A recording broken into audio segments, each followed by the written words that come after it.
So now let's discuss some of the ways that the ego can defend itself. So these ones will be the ego's defense mechanisms. And so there are quite a number of them. The major thing is you should get a definition and be able to come up with some examples, and then you'll be fine in tests.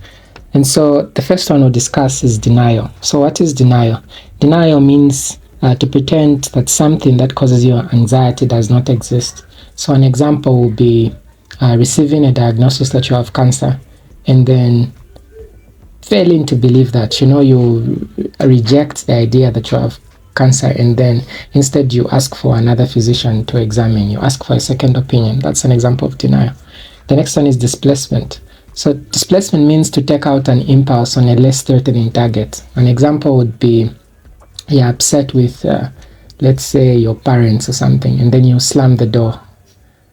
That's you taking out the impulse on the door, which is less threatening than you.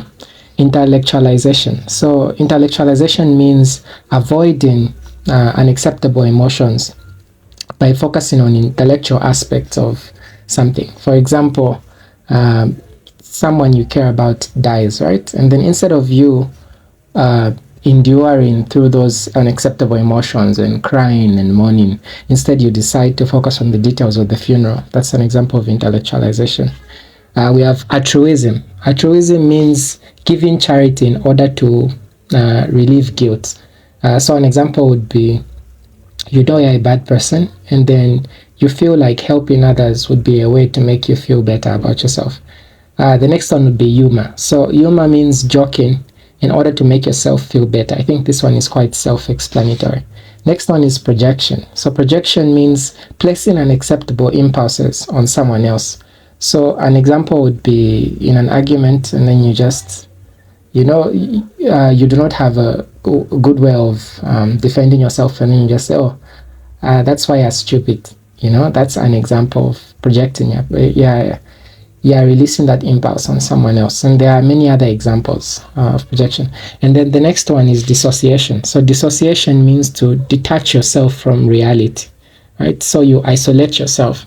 And then the next one we can talk about is rationalization. So rationalization means giving a logical reason instead of the real one. So they ask you for an example would be, you're asked saying, why were you fired?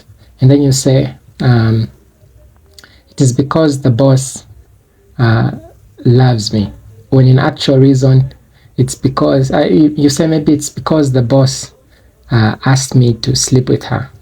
When in actual sense, maybe the real reason is because you used to come late for work. So that's an example of you rationalizing, coming up with a logical explanation. However, that logical explanation isn't true.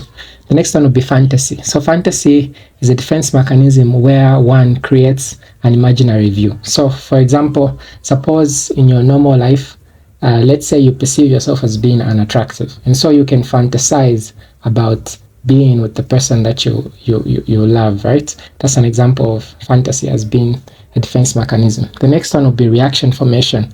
Reaction formation means taking the opposite belief because your true belief causes you anxiety. An example would be, let's say you're gay, right? And then because you know that being gay causes you anxiety, you decide to be a strong advocate for homosexuality, So you're taking the opposite belief, which is you being straight, when in actual sense you're gay. Reason, you're trying to avoid the thing that causes you anxiety. Another, I think, better example of reaction formation is maybe having a crush on someone, and then instead of you expressing those feelings, you instead decide to bully them. That's an example of reaction formation. Other one is identification. So identification means to imitate the behavior of someone that is more powerful, right? So what does this mean? An example would be, let's say an individual used to be bullied, right? And then they decide instead, after they grow, that they want to bully other people. So the bully also the person who was bullied becomes a bully. That's an example of identification. They decide to identify as that person who's more powerful. The next one is repression. So repression means to pull into the unconscious mind. So this one is related to Freud's ideas, right? And so what we're doing is we're repressing things that cause us anxiety, things like sexual abuse, things like trauma. That's what we repress. Whilst in suppression, we're pushing into the unconscious mind, usually intentionally. And so we choose not to think about certain things by pulling them into our unconscious. So that's the major difference between repression and suppression. And then regression. Regression means to return to a previous stage of development.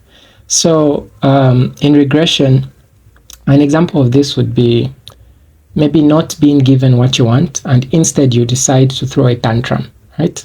A tantrum is being childish. In other words, you should think of regression as being childish. That's how I think of it.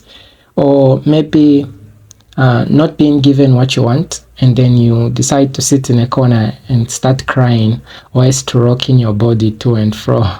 That's an example of regression, returning to a previous stage of development. And then lastly, we can talk about, I think that's pretty much all of them. Okay, let's talk about fixation. So fixation means failing to advance past a particular development stage. So the difference between regression and fixation: in fixation, you failed to pass that stage. For example, let's look at the psychosexual stages of development. We have the oral, we have the anal stage, we have the phallic stage, we have the latency stage, we have the genital stage.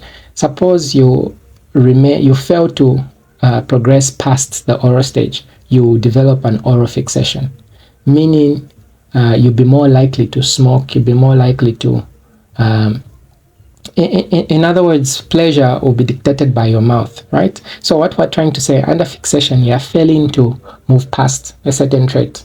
And so this is what will cause individuals, there are friends that I have until now that still suck their thumb, and then you'll be able to see that their thumb actually atrophied because of that.